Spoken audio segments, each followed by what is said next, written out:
জগন্নাথ বিশ্ববিদ্যালয়ের ছাত্র সংসদ নির্বাচনে শিবির সমর্থিত প্যানেলের ভূমিধ্বস বিজয় হয়েছে আলহামদুলিল্লাহ। ছাত্রদল সমর্থিত প্যানেলের ভিপি ক্যান্ডিডেট ফাইট দিছে, তাও শেষ রক্ষা হয় নাই। যদিও ছাত্রদল প্যানেলের ভিপি ক্যান্ডিডেট কিন্তু গণ অধিকার পরিষদের, ছাত্রদল করা ছাত্র না। শিবির সমর্থিত প্যানেলের জন্য শুধু না, এটা জগন্নাথ বিশ্ববিদ্যালয়ের জন্য একটা ইতিহাস যে এটা জগন্নাথ বিশ্ববিদ্যালয়ের প্রথম ছাত্র সংসদ নির্বাচন।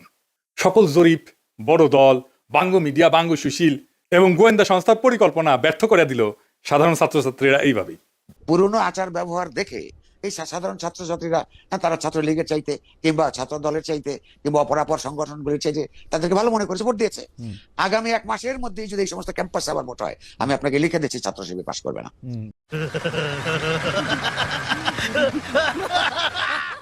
ইদানিং তো আবার জরিপ চলতেছে, জরিপে দেখা যায় বিএনপি ছাড়া কথা নাই। 70% লোক নাকি বিএনপির ভোট দিবে। এমিনেন্স একটা জরিপ করেছে, ওর মালিক আমার মেডিকেলের 3 বছরের জুনিয়র জাসদ করেছিল। ওর এনজিও হেলথ নিয়ে কাজ করে, ওই এমিনেন্স এখন নতুন ধান্দাবাজিতে নামিছে। শামিম শুনো, 70% লোক বিএনপির ভোট দিবি, দিবি পাশা পাইতে দিলে হোগাত ছাপ্পা দিয়ে দিবি, ব্যালটে দিবি পাবলিকে। এই জগন্নাথের ইলেকশন নিয়েও জরিপ করেছিল, কইছিল ছাত্রদল জিতবি। সেটা আবার বাসস, তার মানে বাংলাদেশ সংবাদ সংস্থা ছাপিয়েছিল, মানে সরকারি সংবাদ সংস্থা। এটি মাহবুব মুর্শেদকে চাকরি দিছে আসিফ নজরুল। পুরা আওয়ামী লীগ আমলে আওয়ামী লীগের সাথে সিস্টেম করে চলিছে। মাঝে মাঝে কুরকুরে নিয়ে উঠলে আমার নিয়ে স্ট্যাটাস মারতো, এটা আছে না সুশীল গেলে একটা কুরকুরে নিয়ে আছে, পিনাকিরে নিয়ে স্ট্যাটাস মারে, আসলে আওয়ামী লীগ, কিন্তু মাঝে মাঝে আবার ভাব দেখায় আমি আওয়ামী লীগ না। ওরে নিয়ে এমডি বানাইছে বাসসের, মানে বাসসের এমডি হবে সাংবাদিকতার সিনিয়র সাংবাদিক, তা না ওক নিয়ে বসেছে। এইভাবে আসিফ নজরুল বহুত সালরা চাকরি দিছে, এখন সব কয়টা বিএনপির সার্ভিস দিতেছে, এইভাবে সার্ভিস দিতেছে। এরা জানে বিএনপি ক্ষমতা না আসতে পারলে হোগাত লাতি দিয়া খেতাবে, তাই হোগা দিয়া পাহাড় ঠেলিচ্ছে, যেটি লাতি খাবি সেটা দিয়া পাহাড় ঠেলিচ্ছে। এইগুলা এভাবে পুরা প্রফেসর ইউনূসের প্রশাসন বিএনপির জন্য খাটিচ্ছে, অভিনব উপায় খাটিচ্ছে। এটা কথা কয়েনি প্রফেসর ইউনূসের প্রশাসন উপদেষ্টা মন্ডলী, শুনেন, মন দিয়া শুনেন।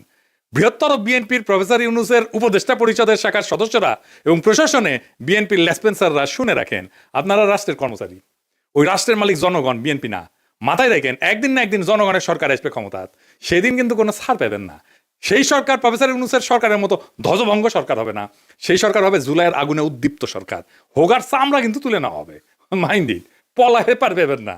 রাষ্ট্রের কর্মচারী হিসেবে নিরপেক্ষ থাকবেন, সামান্যতম পক্ষপাতিত্ব করবেন তো সেইটার কাফারা দিতে হবে, মাপ নাই। সে কাফারা ভয়ঙ্কর হবে, সরি করার কলের টাইম পাবেন না। এবার আসেন আমরা দেখি কেন ছাত্রদল এভাবে হারিচ্ছে, আর নাম হয়েছে হারু পাট্টি। হ্যাঁ বুঝি চাও, এই আলাপগুলো আমরা অনেক আগের থেকেই করেছি। প্রথম কারণ হইতেছে তাদের দীর্ঘদিন ছাত্রদলে কোনো রিক্রুটমেন্ট নাই, নতুন ছাত্র ঢোকেনি, না ঢুকলে দল থেকে আওয়ামী বিরোধী ছাত্র রাজনীতি তো বন্ধ থাকে নাই, তাই না? ওরা কয় যে শিবির আছে কারণ ওরা গুপ্ত রাজনীতি করছে, তা আওয়ামী বিরোধী ছাত্র রাজনীতি কি বন্ধ ছিল? ছাত্রলীগের লুঙ্গির তলে ছিল নাকি শিবির? নূরের দল তাহলে কেমনে তৈরি হইল? নাহিদ আসিফরা কিভাবে তৈরি হইল? ওরা তো গুপ্ত রাজনীতি করে নাই, শিবির প্রকাশ্য রাজনীতি করে নাই, কারণ সে বিপ্লবী রাজনীতি করছে। বিপ্লব মানে এক্সিস্টিং সিস্টেমের রাপসার, এটা ভেঙে ফেলতে হয়। যেই শক্তি প্রকাশ্য সে ইতিমধ্যে রাষ্ট্রীয় নজরদারির ভিতরে থাকে, তাই সে রাপসার করতে পারে না এক্সিস্টিং সিস্টেমকে, বিপ্লবী হইতে পারে না। বিপ্লব মানে অসম লড়াই, এইখানে ট্রান্সপারেন্সি থাকাটা আত্মঘাতী, গোপনীয়তা এখানে নৈতিকতা না, এইখানে স্ট্রাকচারাল নেসেসিটি। বিপ্লবী হইতে হইলে তাকে গোপনে রাজনীতি করতে হবে। এই কাজটা করেছে শিবির, সেজন্য বিপ্লবী ক্যারেক্টার নিয়ে দাঁড়াইছে, সেই জন্যই তারা এই ভূখণ্ডের ইতিহাসে সবচেয়ে শক্তিশালী ছাত্র সংগঠন হিসেবে উত্থিত হয়েছে। গুপ্ত ছিল, ছাত্রলীগের লুঙ্গির তলে ছিল, এইসব বইলা লাভ হয়েছে কোনো? হয় নাই, হবেও না। এইবার দ্বিতীয় ইস্যু, বিএনপির ভুল রাজনীতি। ভুল বলাটা ঠিক না, মানে যেই রাজনীতি করতেছে মুক্তিযুদ্ধের চেতনা মারাইতেছে, সেটা আত্মঘাতী হইতেছে। ক্রমাগত তারা মুক্তিযুদ্ধের চেতনা ডুবন্ত নৌকায় চইরা নিজের রাজনৈতিক ভবিষ্যৎকে ধ্বংস করিচ্ছে। মানুষজন এই কথা আওয়ামী লীগ আর বামেদের কাছে শুনিছে, তো এখনো শুনে, তাই না?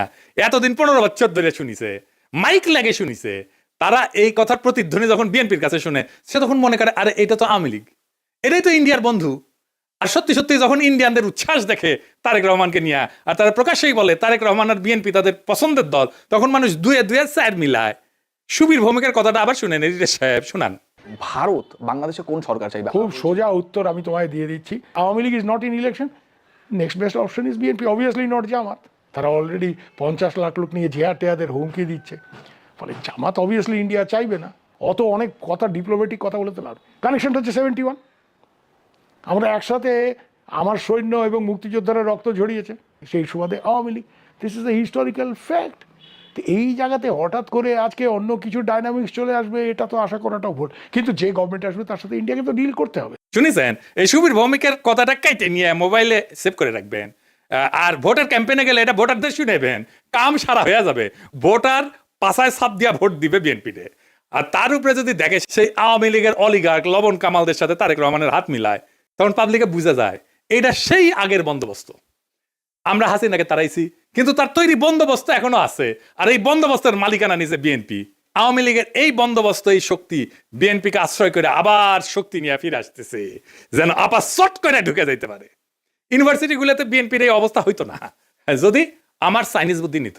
সেটা তো বিএনপি শুনবে না, সে শুনবে ভুট্টো সাহেবের কথা। যাই হোক, আমার ক্ষুদ্র ভাতারা কবে আন্নার কাছে দাদা সব স্ট্র্যাটেজি থাকে না, তা থাকে না। তো এই স্ট্র্যাটেজি আমি বানাইবার পারি, কয়া দিতেছি কমো কয়া দি। এখন তো কয়া দিলেও কোনো লাভ করবার পাবি না, কিন্তু কয়া দি যে কেমনে এটা করা যায় গেল নি। আসেন এটা শুনি দেখি, মজা পাবেন কলে।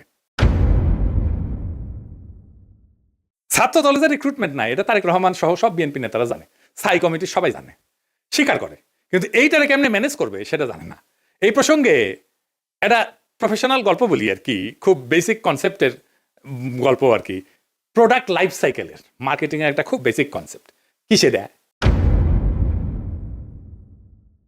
যে কোনো প্রতিষ্ঠানের, মানুষের, দলের, পণ্যের একটা লাইফ সাইকেল থাকে বা জীবন চক্র থাকে। মানে জন্ম, বেড়ে ওঠা, তারুণ্য, যৌবন, বার্ধক্য, মৃত্যু, মানুষের যে জীবন চক্র ঠিক তেমন একটা দলের বা পণ্যের ঠিক এরকম লাইফ সাইকেল বা জীবন চক্র থাকে। প্রথমে এটাকে বলা হয় ইন্ট্রোডাকশন বা উদ্ভব পর্ব, গ্রোথ বা উত্থান পর্ব, ম্যাচুরিটি বা আধিপত্য পর্ব, ডিক্লাইন বা পতন পর্ব। শিবির আছে উত্থান পর্বে, ছাত্রদল আছে পতন পর্বে। বুঝছাও, এইটা সব দেখে দেন কে কোনটি আছে। এই লাইফ সাইকেলকে চাইলে এক্সটেন্ড করা যায়। ম্যাচুরিটিতে আসলে আলাদা স্ট্র্যাটেজি নিতে হয়, যেন আবার নতুন কইরা সে উত্থান পর্বে চলে যেতে পারে। এই পতন পর্ব শুরু হইলেও আবার তাকে উত্থান পর্বে নিয়ে যাওয়া যায় কলে কিছু কিছু বিশেষ ক্ষেত্রে, কিন্তু একটা জায়গা আনা যায় না। সেটা হইতেছে হিস্টোরিক্যাল লেজিটিমেসি কোলাপস যদি হয় পলিটিক্যাল পার্টির ক্ষেত্রে। এটা শুনতে খটোমটো লাগলেও সোজা কলে, খুবই সোজা। মানে আমি যা বইলা আমার বৈধতা আনিছি, তার উল্টা কাজ করলে লেজিটিমেসি কোলাপস হয়। এইটা ছাত্রদল আর বিএনপি দুইটারই হয়েছে। বিএনপি মুক্তিযুদ্ধরে তার পলিটিক্যাল অ্যাঙ্কার বানাইছে, উঠি খুঁটি গাড়িছে, কিন্তু বিএনপি ছিল আওয়ামী লীগের মুক্তিযুদ্ধের বয়ানের অ্যান্টিথিসিস। মুক্তিযুদ্ধ হয়েছে বাঙালি জাতীয়তাবাদের স্লোগান নিয়ে, তাই না?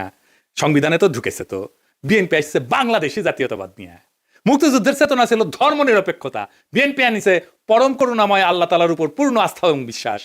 আওয়ামী মুক্তিযুদ্ধের লক্ষ্য ছিল সমাজতন্ত্র, বিএনপি কইছে না না, সমাজতন্ত্র মানে যদি হয় অর্থনৈতিক এবং সামাজিক ন্যায় বিচার, তাইলে ঠিক আছে, অন্য সমাজতন্ত্র আমি মানি না। বিএনপি ওইটা নিয়ে লেজিটিমেসি পেয়েছিল, ওই লেজিটিমেসি কোল্যাপস করেছে 2024-এর 5ই আগস্টের পরে, যখন মুক্তিযুদ্ধ। এই জন্যই বিএনপি জিততে পারবে না সামনের ইলেকশনে। কিন্তু ছাত্রদল এটা ডিক্লাইন ফেজে গেছে আরো আগেই, মানে বিএনপির লেজিটিমেসি কোলাপস করার আগেই গেছে। সেই জন্য আমি কইতেছি যে কিভাবে বিএনপি যদি লেজিটিমেসির কোলাপস না হইতো, তাহলে ছাত্রদলকে বাঁচাইতে পারতো। এখন সে চাইলেও পারবে না বাঁচাইতে।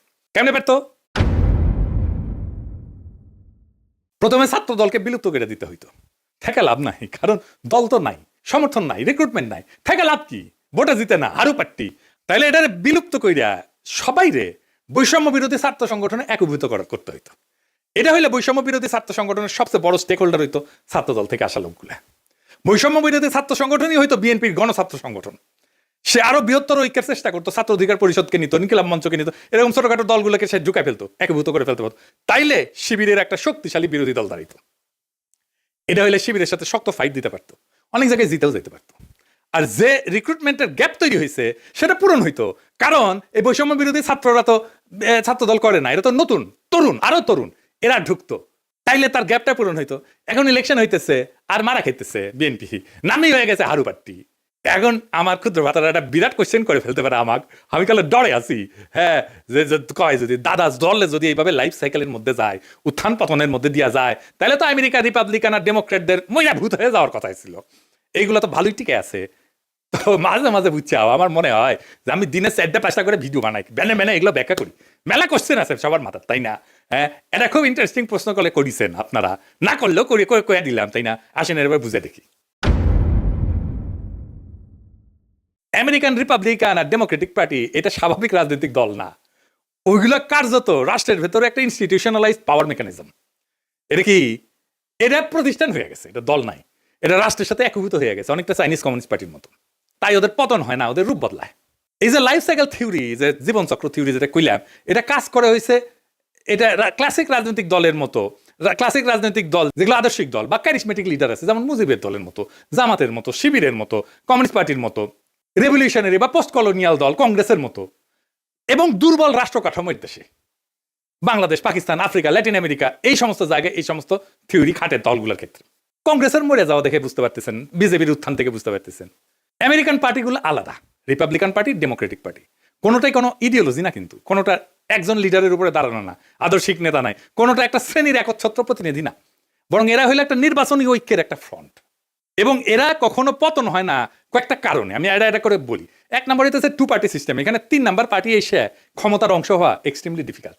সেই জন্য এই দুই পার্টির বাইরে আসলে কেউ যাইতেছে না, রিস্ক নেয় না। আমেরিকার মানুষ রাগ করলে নতুন দল বানায় না, পুরানো দলের ভিতরে ঢুকে সেটা বদলানোর চেষ্টা করে। এবং আপনি দেখবেন রিপাবলিকান এবং ডেমোক্রেটিক পার্টি দুটেরই বদল হয়েছে ভিতর থেকে মেলাবার, একবার দুইবার না। এই কারণে দল ভাঙে না, ভেতরের রূপটা বদলায় যায়। এখানে পার্টি মানে কিন্তু দর্শন আদর্শ না, রিপাবলিকান মানে একটা জিনিস না, কিন্তু একটা পার্টি না। এর মধ্যে রিগানের কনজারভেটিভ পার্টি আছে, বুশের নিউকর্ন আছে, ট্রাম্পের পপুলিস্ট পার্টি আছে, ন্যাশনালিস্ট পার্টি আছে। ডেমোক্রেটিক মানেও এক জিনিস না, ক্লিন্টনের নিও লিবারেল আছে, ওবামার টেকনোক্রেটিক পলিটিক্স আছে, বার্নি স্যান্ডার্সের ডেমোক্রেটিক সোশ্যালিস্ট আছে। তাই ভেতরের আইডিওলজিকে নেতৃত্ব দিচ্ছে, সেই আইডিওলজিটা বদলায়, কিন্তু পার্টি থাকে। আর একটা জিনিস হচ্ছে স্টেট পার্টি, একটা ফিউশন হয়েছে আমেরিকা, পার্টি আর স্টেট একসাথে মিলে গেছে। যেমন ধরুন কংগ্রেস ককাস বলে একটা জিনিস আছে, যেখানে দুই পার্টি একসাথে কাজ করে। স্টেট গভর্নর নেটওয়ার্ক যেটা, সেখানে দুই পার্টি একই সাথে সমান শক্তিশালী, থিঙ্ক ট্যাঙ্ক, তারপরে যে ডোনারদের ক্লাস, মিডিয়ার যে ইকোসিস্টেম, সবকিছু মিলে এটা একটা সংগঠন না, এটা একটা পাওয়ার ইনফ্রাস্ট্রাকচার হয়েছে। আমেরিকান এলিটদের যে কনফ্লিক্ট, এইটা ম্যানেজ করা হয় এই দুই পার্টির এই সিস্টেমের মধ্যে দিয়া। এই দুই দল আসলে এলিটদের মধ্যে পাওয়ার শেয়ারিং মেকানিজম, জনগণের যেটা ক্ষোভ এটাকে ইনস্টিটিউশনাল চ্যানেলের মধ্যে ঢুকে দেয়। আর এরা ক্রাইসিসে ভেঙে যায় না, রিব্র্যান্ড করে নিজেদেরকে। যেমন ধরেন ভিয়েতনাম যুদ্ধের পরে ডেমোক্রেটদের রিফর্ম হয়েছিল, সিভিল রাইট মুভমেন্টের পরে রিপাবলিকানরা একটা সাউদার্ন স্ট্র্যাটেজি নিয়েছিল, 2016-তে এর সাথে ট্রাম্পের নতুন তত্ত্ব, এই পপুলিস্ট তত্ত্ব নিছে। তারা ইডিওলজিক্যাল রিসাইক্লিং করে। তার মানে কি ওরা কখনো মরবে না? মরবে, কিন্তু পার্টির নাম মরবে না, ভেতরের আত্মা মরে যাবে। আজকের রিপাবলিকান পার্টি লিঙ্কনের রিপাবলিকান পার্টি না, আইসেনহাওয়ারের রিপাবলিকান পার্টি না, আজকের Democratic party John F Kennedy Democratic party না, বা ফ্র্যাঙ্কলিন রুজভেল্টের ডেমোক্রেটিক পার্টি না, কিন্তু লেভেলটা টিকে থাকে দলের, কারণ লেভেলটাই পাওয়ারের টিকিট। বাংলাদেশের দল মানে রাজনীতি, আমেরিকায় দল মানে রাষ্ট্র পরিচালনার সফটওয়্যার। সফটওয়্যার তো আপডেট হয়, ডিলিট হয় না, ইনকাই আর কি। সেই জন্য এগুলা ডিক্লাইন হয় না। তো জগন্নাথ বিশ্ববিদ্যালয়ের নতুন ছাত্র সংসদকে অভিনন্দন। এই বিজয় কোনো দলের কিন্তু একক বিজয় না, এটা সাধারণ ছাত্রছাত্রীদের বুদ্ধিবৃত্তিক বিদ্রোহের ফল। আপনাদের সামনে কাজ অনেক। আপনাদের ক্যাম্পাসে এখনো পর্যাপ্ত ক্লাসরুম নাই, পর্যাপ্ত টয়লেট নাই, বিশেষ করে নারীদের টয়লেট নাই, স্যানিটেশন সংকট আছে, আবাসন নাই, ক্যান্টিন নাই।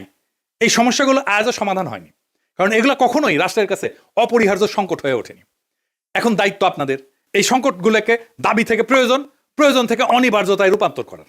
রাষ্ট্র সাধারণত তখনই নৈরাচরে বসে যখন বোঝে এই সমস্যার সমাধান না হলে স্বাভাবিক শাসন চলবে না। আমি বিশ্বাস করি ঐতিহাসিক ছাত্র সংসদ যদি সংগঠিত, ধারাবাহিক এবং নৈতিক চাপ তৈরি করতে পারে, তাইলে এই ক্যাম্পাসের বাস্তবতা বদলাইতে বাধ্য হবে। আর একটা কথা পরিষ্কার করিয়া বলি, প্রফেসর ইউনূসের সরকার এবং প্রশাসনকে, রাষ্ট্রের কর্মচারীরা কারো দলীয় সম্পদ না, রাষ্ট্রের মালিক জনগণ। সময় বদলায়, সরকার বদলায়, কিন্তু দায় থেকে কেউ কিন্তু মুক্ত হয় না। আজ যারা সিদ্ধান্ত নিচ্ছেন যে আপনারা বিএনপির ক্ষমতা আনবেন এবং বিএনপির লেসপেন্সারি করবেন, আপনাদের মনে রাখা উচিত ইতিহাস কখনো হঠাৎ বিচার করে না, কিন্তু একদিন ঠিকই হিসাব খুঁজে নেয়। আর এই ছাত্র সংসদের কাছে আমার প্রত্যাশা একটাই, আপনারা ভবিষ্যতের জন্য রাজনীতি তৈরি করবেন। এই ক্যাম্পাসের ভাষা যদি বদলায়, তাহলে দেশ বদলাতে তো সময় লাগবে না। আশা করি আগামী ফেব্রুয়ারিতে আমাদের বন্ধুসুলভ সরকার আসলে আপনাদের যতগুলো সমস্যার কথা বললাম, এই সমস্যাগুলোর সমাধানের জন্য আমি ব্যক্তিগতভাবে আপনাদের সাথে থাকবো। ফেব্রুয়ারিতে আমাদের ফ্রেন্ডলি সরকারি ক্ষমতা আসতেছে ইনশাল্লাহ। সান্দাবাজ, ধান্দাবাজ, লুটেরা, ইন্ডিয়ার নব্য লেসপেন্সারেরা ক্ষমতায় আসবে না। আমি যে এপিসোডের পরে ইনকিলাব বলি, ওইটা কিন্তু শুধু স্লোগান না। ইনকিলাব মানে বদল, ইনকিলাব মানে বিপ্লব, ইনকিলাব মানে ভেঙ্গা চুইরা নতুন ভাবে গড়ে তোলা, ইনকিলাব মানে দেশ এবং জাতির জন্য অপরিহার্য হইয়া ওঠা। ইনকিলাব জিন্দাবাদ।